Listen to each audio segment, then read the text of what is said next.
Hello. I'm so ready for this. Welcome to SOTSU. I need more of SOTSU in my brain. Part 5, Episode 9. What? I mean, that sounds right to me. I need to tell you, Felix, I'm excited for this episode, but I have been blown away by the amount of YouTube videos that involve Sadako just rolling along the ground. People really seem to like that moment, and I couldn't be happier. Also, this is a flashback. This is fun. Is it?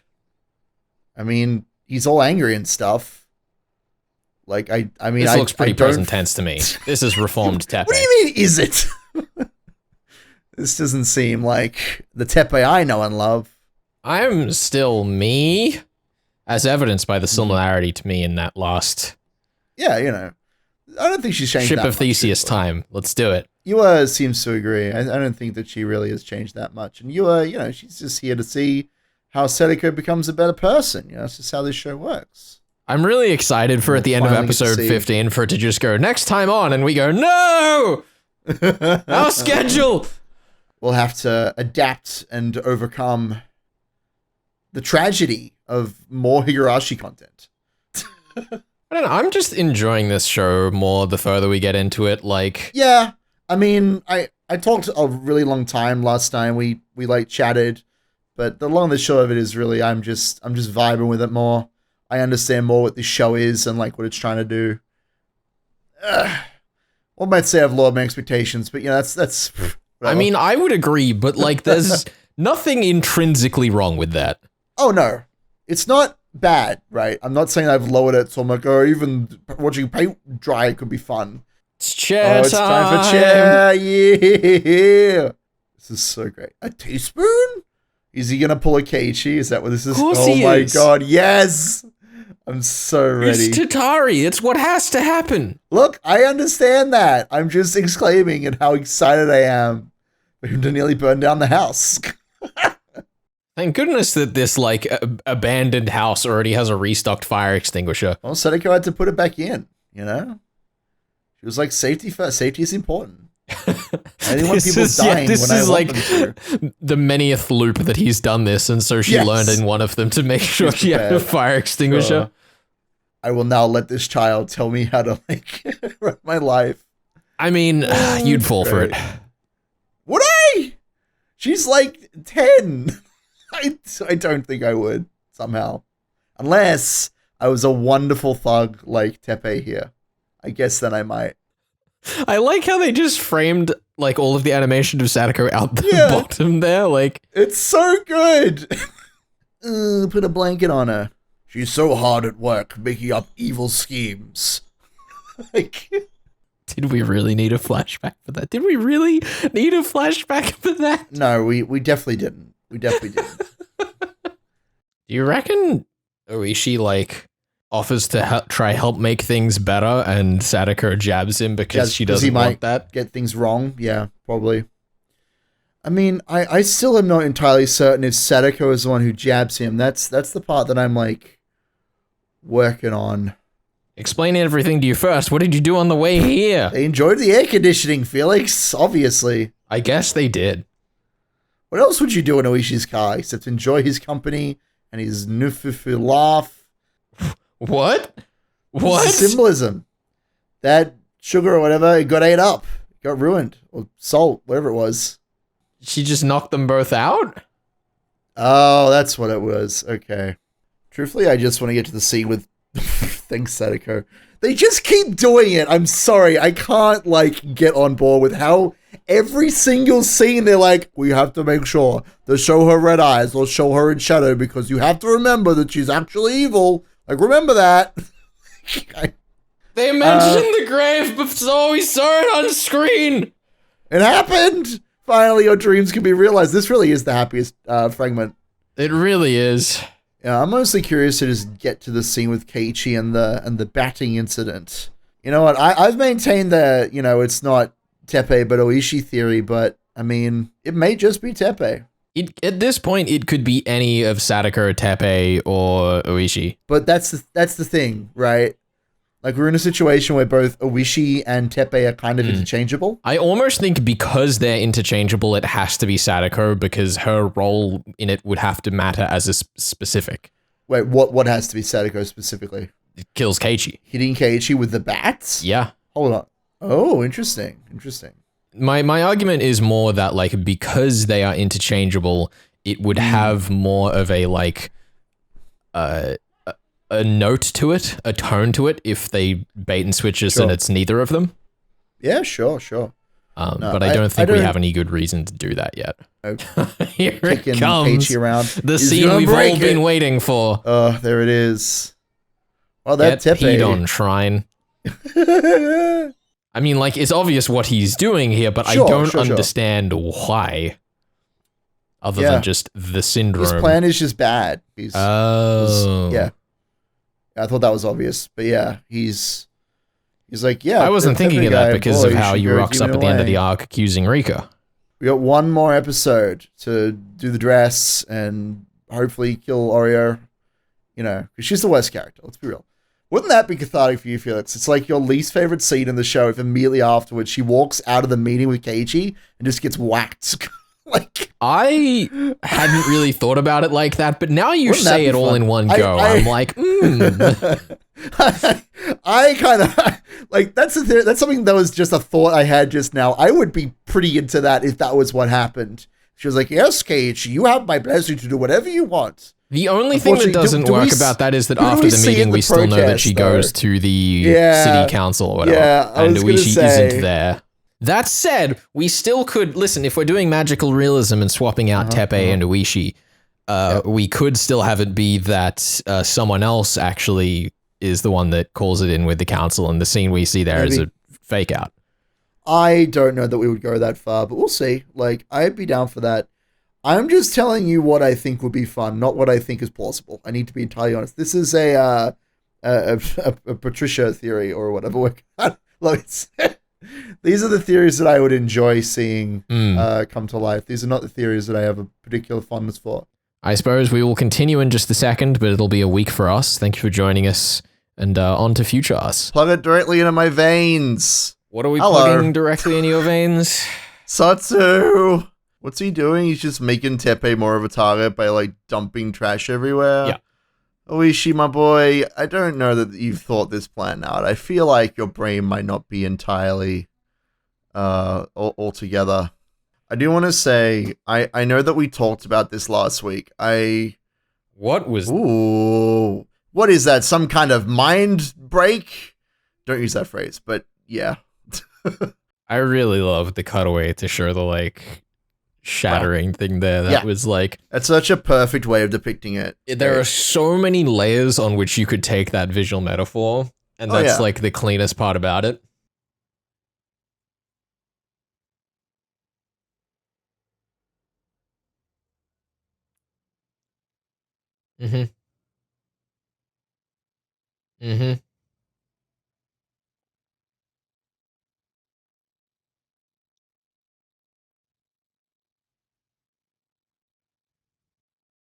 I've been thinking about how both Keiichi and Teppei, they obviously have a lot of red in their visual design. Yeah. And the fact that Sadako's white dress is stained with red blood, like, when it first showed up, I was like, yeah, that's, like, going to be a dramatic effect thing, but I like that we're pitting Teppei and Keiichi directly against each other to, you know, have their red stain Sadako's white dress with their violence, because they are creatures of violence after all.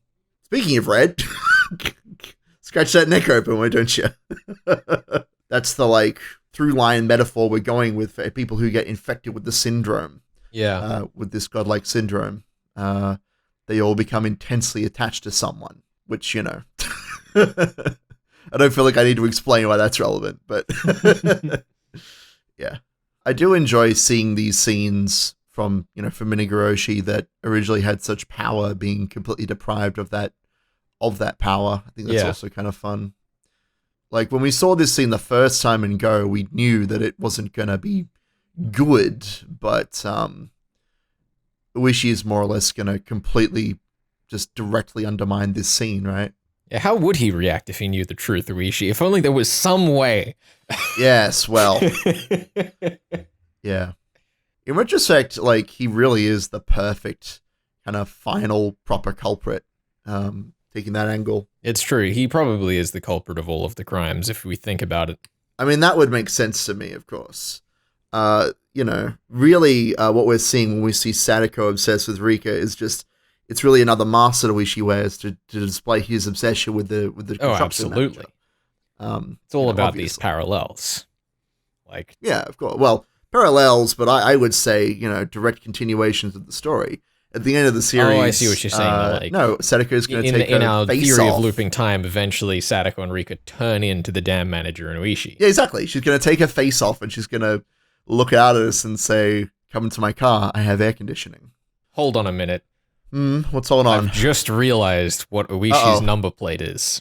What is it? Tell me. It's 4100, which if you take it backwards is 00I and then she for 4. Oh my god, you're so right.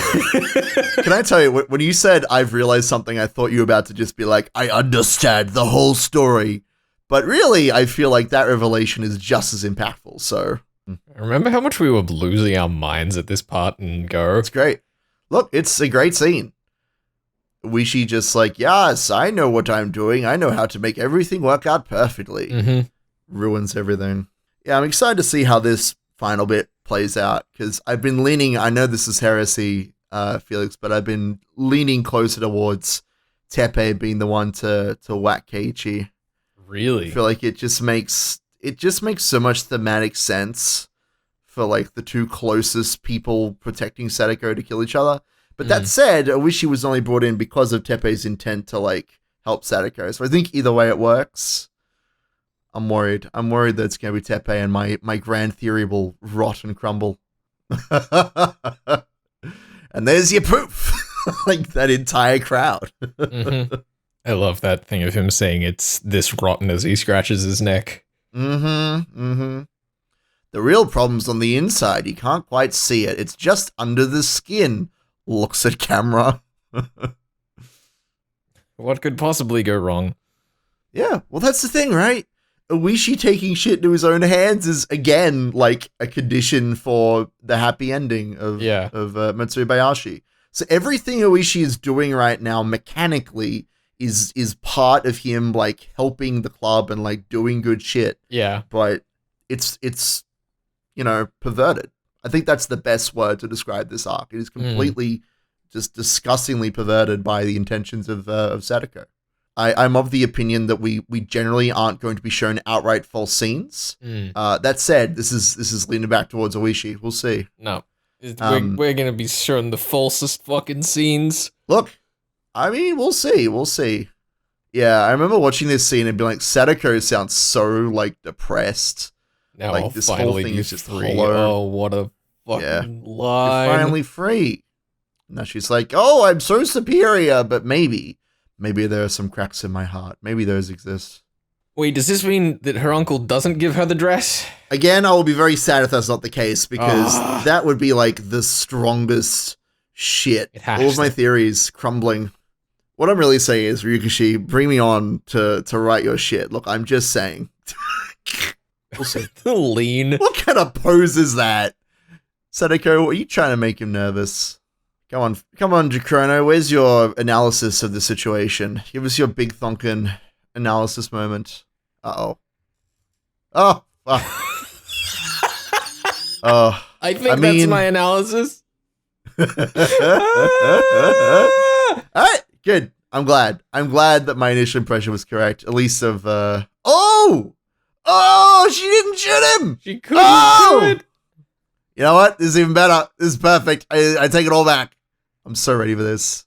You got them double eyes. Personality time. I'll tell you what, this is definitely not how I expected this happening, but like, I love this. This is great. Oh, more cracks. This is wild. I in no way. This is great. What the fuck? This is the most ridiculous way of showing this, and I love it. And in her mind's eye, there were two Satakos. The fucking poses. It's so silly. I mean, look, this is the most anime we've been this entire show, so, like, I'm into it. And also the other club members, they're also important. Okay, whatever, it's fine. The other club members, it's okay. I don't know who you're talking about. The Jedi are evil. Oh. Oh my god, is she gonna get the dress in here to accompany the dress out there? I mean, look, that's the hope. That's the hope, right? I mean, this is... Oh no. Look, if the next 4 episodes occur between trying to shoot Tepe and the end of Tatari, and it's just like weird fragment witch shit, look, I'm into it. I'm glad that we took the time to finally like bring in the witch shit, right? Like, I'm glad that we took the time to make that really concrete in our minds, so we can see how that kind of concludes later on. It's cool. It's getting to the point where like I'm even further from a clear idea of how this is going to end, because it's the two outcomes here obviously are the Sadako that has just died wins, or the Sadako that has just shot Tepe wins. And normally in a Ryukushi story, we go, the answer is yes, is like kind of the default position, right? But is this scene, this episode here, showing us that one of those options is no longer possible, or is there like a chance that the other Sadako like comes back in another way? Well, like, can you really ever kill like a theoretical concept in your mind, I guess? Yeah. But I mean, of course, we saw that scene in the fragment space, but like the reality of the fragment space is questionable at best, you know, in that sort of sense of Higurashi, especially as we're like bringing weird fragment, like extra fragment shit into the Higurashi story. Yeah. Because I get what you're saying, and like there are 2 Sadakos, which one will win? Somehow they'll both win. And like that's how I've always interpreted Burn, and I guess to an extent Lambda in with Higurashi, just the base story, not even counting Umaneka or the other stories, as like Rika gets her happy ending and she gets hit by a truck, and then we have a side story, but like Rika has her happy ending, she exists there forever, but a piece of her, the parts of the story that she's moved on from, those parts of her go on to create Burn. And obviously that scene we just saw there feels very much like that, right? We had the 2 Sadakos, one which will go on to form a witch, and one which is just her that wants to just have a happy ending. Yeah. And I think that for people who want to like, because even at the start of this show, we talked about the idea that, you know, this is a sequel to the original Higurashi, but it won't like end the memory of that story. And if you want to think of them as separate stories, you totally can. Yeah. And so in my mind, maybe that's kind of the way that you can have both endings occur. Like SOTSU ends with Sadako going on to become a witch and having a bad ending, but in a sense, we can still look back on the original story, and that's how we reach the answer of yes, if that like makes sense. We can you can definitely like kind of shunt it into a way that works. It's just kind of difficult to figure out exactly. Well, yeah, like what's gonna happen in the story, right? I get you. Yeah, no, I'm really interested in seeing, like, I said a bunch of shit about the dress. I'm so excited to see how that goes. I'm a bit sad that wasn't a Tepe gift, but I mean, maybe it's hidden in his bedroom somewhere. We don't know. Get a little card that says like, I gift to Sadako, and there's still a chance. But I honestly am at this point, like we've clearly moved on from that as like being important. So I'm looking forward to see Sadako just fucking murder everybody, which is what she does. We know what happens in Nikodamashi, right? So I'm excited. Yeah, I mean, listen, I said earlier this video, I think, but last week for us that maybe it's Sadako that ends up killing Keiichi. It's possible still. She has the bat. With that transition there, it definitely seems way more likely than I thought it was when we last recorded. No, I feel that. So that'll be very interesting to see. Anyway, we should wrap this up before we our welcome. Because Keiichi couldn't comprehend of Sadako killing him. Oh, there it is. I mean, obviously. We'll see. Anyway, we'll see you nerds next time. Next time.